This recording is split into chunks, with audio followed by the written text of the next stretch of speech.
Hey everybody, I hope you're doing well wherever you may find yourselves. Blessing to all. I'm Dane, your host.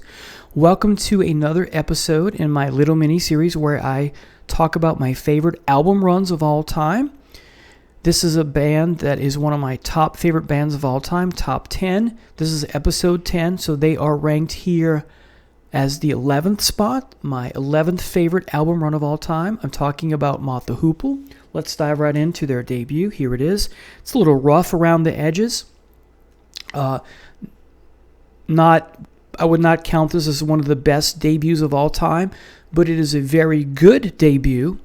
So if I were going to, I did a video on my favorite debuts or ranked my favorite debuts of all time. This was not on the list. This would be like an honorable mention kind of thing. One of the very good album debuts of all time. In other words, not masterpiece, that kind of thing. All right, so it starts off with a cover song, and they do a great version of The Kinks' You Really Got Me. And I think that despite the fact that it is an instrumental, it is very good. All right, next is At the Crossroads. And this is also a cover. The credit is SAHM. I'm not sure who that is, but it is not a Cream or Eric Clapton song, but is the same conflict.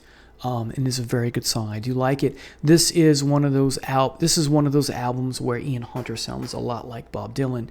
And being not a huge Dylan fan, I do like his version of Dylan better, even though he's not doing that on purpose, I don't think. And then of course when Ian Hunter goes solo, the last half of that catalog is very Dylan-esque in many ways, and I've come to warm up to that. It's very endearing to me. All right, so the next track is Laugh at Me, which I do believe is a Sonny Bono song, and I've not heard it, but it says Bono in parentheses, and it's certainly not U2 Bono. So Laugh at Me is a very good song. I like it quite a bit. Backsliding Fearlessly. This is a Hunter song. Finally, the fourth song before we get a song penned by Ian. It is wonderful. And then you get the hit off the album, Rock and Roll Queen, which was written by Ralphs, and that's an even better song. Those are my two favorite songs on the album, which is a bit of a cliche, but I can't help the way I feel. Next, you get Rabbit Foot and Toby Time, written by Ralphs. This is a very good song. It's not great, but I do like it. It's a little quirky. Half Moon Bay, co-written by Ralphs and Hunter. This is an amazing song. I love the co-written stuff that they do. And then you get Wrath and Roll, another cover, and it's Stevens. I don't know if it's Ray Stevens. It's only 8 tracks. It's great, though. I love it. You have some bonus tracks here that weren't originally on the album. You get a live version of Ohio, the Neil Young song, more on that later, and an instrumental by Ralphs called Find Your Way, which is top-notch. So not a great debut, but a solid debut from Mott the Hoople. Next is an album I fell in love with immediately, which has been panned by critics and fans alike, and that is Mad Shadows. Interesting artwork here. And it opens up with the compelling and Light and Shade song, Thunderbuck Ram, written by Ralphs, and right off the bat, I fell in love with the song. And this is one of those songs where, and much of this album where Hunter doesn't sound like anywhere. He doesn't here he sounds like, boy, I just cannot talk sometimes. Here on this album, and especially this song, he doesn't sound like this again on any other album. Something different about his voice. I love it, though. Then you get the wonderful ballad, No Wheels to Ride. So powerful. I love it. It's one of those goosebump type songs. You're One of Us, written by Hunter, as is No Wheels to Ride. So you first get a Ralph's track, then you get 2 Hunter songs. And You Are One of Us is amazingly compelling as well. I love it. Then you get the more heavier song, Walking with a Mountain. Of course, that Jerry Lee Lewis piano type sound, that American rock that Hunter fell in love with, right? It's great. Then you get I Can Feel, a Ralph song. It's great as well. I don't listen to the song enough, but it's very good. Threads of Iron, another one of those songs I don't listen to enough, but this is one of those start to finish albums, just phenomenal. Threads of Iron is great. Ralph song as well. When My Mind's Gone, Hunter. typical expectation of what you expect Hunter to do lyrically. A very thought-provoking song, When My Mind's Gone. Okay, ahead of its time perhaps. Great song. And then you get some bonus tracks. It Would Be a Pleasure. A Ralph song is great. And then How Long, which is a original version of what will go on to be called Death May Be Your Santa Claus, which comes back on a different album. And this is a Hunter Allen composition, and I love it. What a great album. This is one of the reasons, all of these albums here are the reasons why this is one of my favorite album runs, but boy, this is one of the best sophomore effort albums of all time, I think. I think it's a great album. Next is a change in direction for the band, but boy does it work. Talking about this album, Wildlife, great cover shot of the band. Looks like they're having a lot of fun. Well, at least Ian looks like he's having a lot of fun. It starts off with the Ralph Penn composition, Whiskey Woman, or Whiskey Women, is phenomenal. I love it. It's quirky and fun and yet serious at the same time. I love it. Angel of 8th Avenue, Hunter Penn composition is dynamite. This album has a country rock type feel, going for that folky, Neil Young, if you will, type inspired music. Then you get the Ralph song Wrong Side of the River, which is dynamite. Waterloo is the hit off the album. A Hunter song, go figure. My favorite song on the album. Lay Down, a cover tune because it's written by Seifka, or I can't read the font here, but it is it's a wonderful song. It Must Be Love, a Ralph song, a decent song, a solid song, not a top-notch song, not a masterpiece, but it is a good song. It Must Be Love. Original Mixed Up Kid, typical Hunter-type lyrics. If you're a huge Hunter fan, like I am, hence the T-shirt, this is what you expect and want Hunter to sound like and do for a song. Not that it's cookie cut or anything like that, but it's great. It's the Hunter we know and love. Next is Home Is Where I Want to Be, a Ralph Penn composition. Great song. I think it's his best song on the album that he penned. And then Keep a Knockin', which is a cover from Pennyman. Don't know who that is, but this is a wonderful, delightful tune. Then you get some bonus tracks. It'll Be Me by Jack Clement and Long Red by West Ventura, and then Landsberg and Pappalardi. Don't know who those folks are, but these two songs are top notch. I like these two songs. Sorry for my ignorance on those two songs, but yeah, this is a great album, despite the fact that it's a change in direction. And then you get a return to more what you saw on the second album, sort of, with Brain Capers. You get Death May Be Your Santa Claus, the definitive version, penned by Hunter and Allen. Great song. Then you get Your Own Backyard, which is fabulous. Darkness, dark song, but yet I think an underrated gem, if you ask me. You get The Journey, which is a good song, not a great song. Then you get the wonderful Sweet Angeline, which Hunter would play on solo a lot. This is a top-notch song from the band, one of my favorite. It's probably my top 10.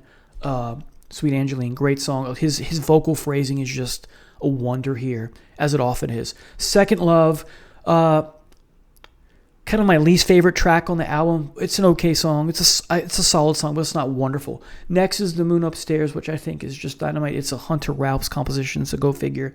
It's going to meet that expectation of what you want a Hunter Ralph's composition to be. Again, not cookie cutter, but a wonderful track.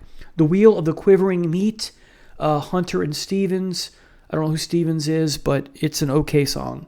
And then you get bonus tracks, Midnight Lady, which I'm not sure why it wasn't on the album to begin with, and then a different version of The Journey, which I like the original version better than this one. But for me, this is a great album. It's heavy at times, it's dark at times, it's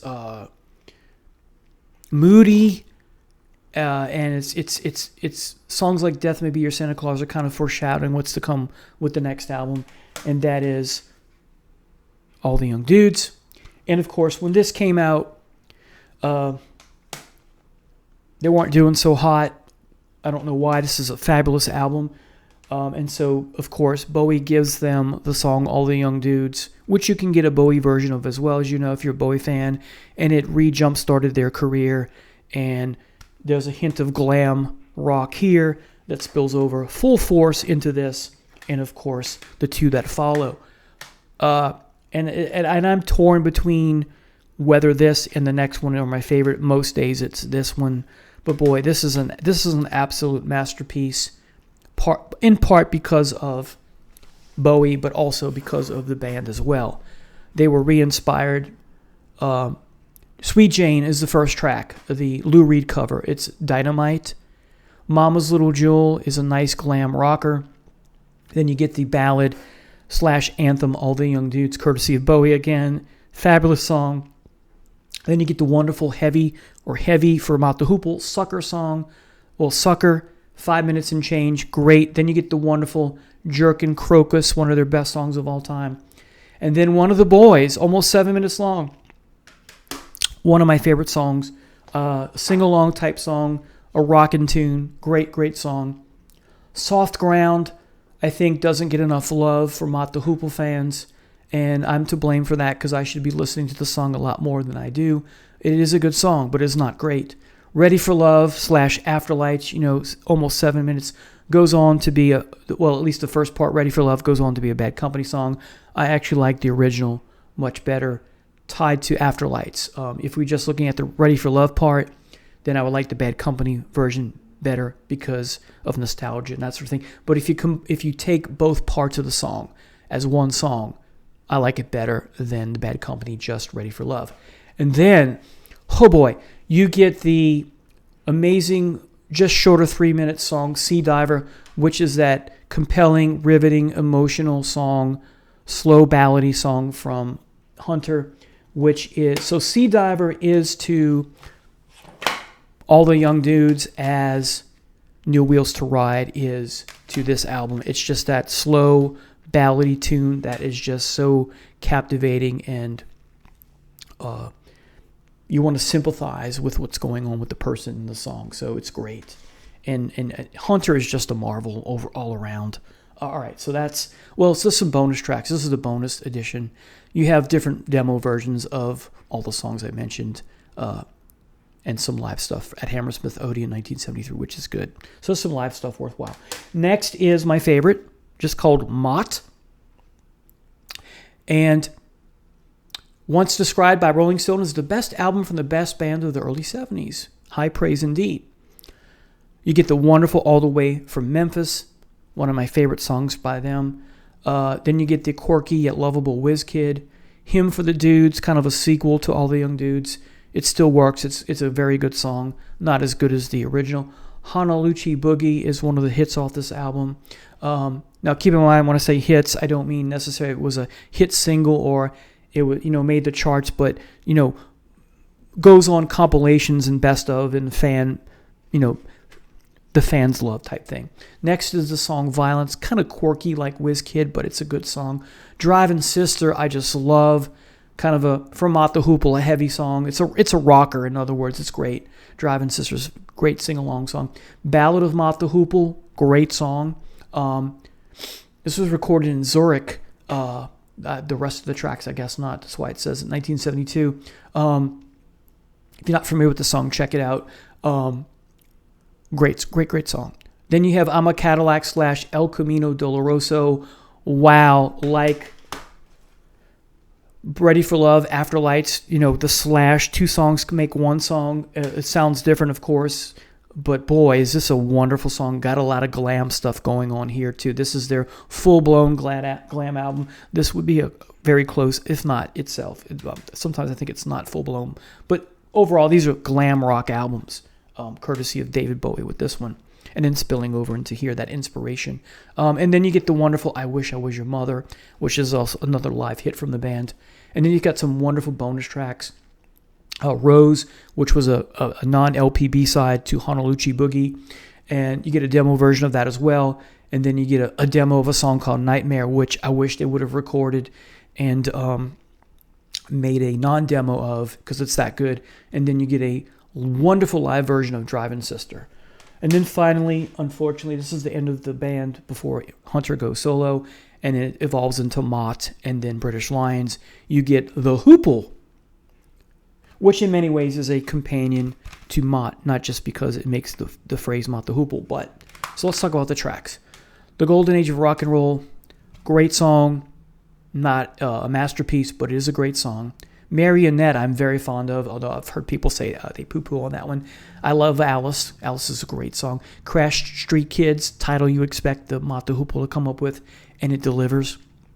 Born Late 58, definitely a great song. Trudy's song, I don't know if this is Ian's wife at the time or it's definitely his girlfriend, but this is an underrated gem. Then you get Pearl and Roy, which is nicknamed, subtitled England. It's an okay song, not great. Through the Looking Glass, great song. And then the best track on the album, of course, the hit off the album, Roll Away the Stone, Ian Hunter's in superior form here. And then bonus tracks. And that's a great way to end the album with Roll Away the Stone because it leaves you wanting more. I want more of that kind of thing, right? The whole album is good, but boy, that is the standout track here. It's the best. These songs are good, but that is the best song on the album, hands down. Bonus tracks, Where Do You All Come From? This is a non-LP B-side of Roll Away the Stone. This is a really good song. Rest in Peace. And then this kind of became a hit with the band live, Foxy Foxy, my second favorite song on this album after Roll Away the Stone. Do You Remember the Saturday Gigs, non-LP side, A-side, great song. Do You Remember the Saturday Gigs? And then you get Saturday Kids, and then you get Lounge Lizard, and then you get American Pie / The Golden Age of Rock and Roll, which is live from Broadway. Now, what makes this album wonderful? I would say this is a great album. Here's why. Because of Roll Away the Stone, Alice, Crash Street Kids, and then the bonus tracks. Where Do You All Come From? Rest in Peace, especially Foxy Foxy, and then Do You Remember the Saturday Gigs and the Saturday Kids, and then Lounge Lizard. If you take the bonus tracks off of here, this would not be a great album. It would be a very good or good album. But it is a very good album because of the bonus tracks.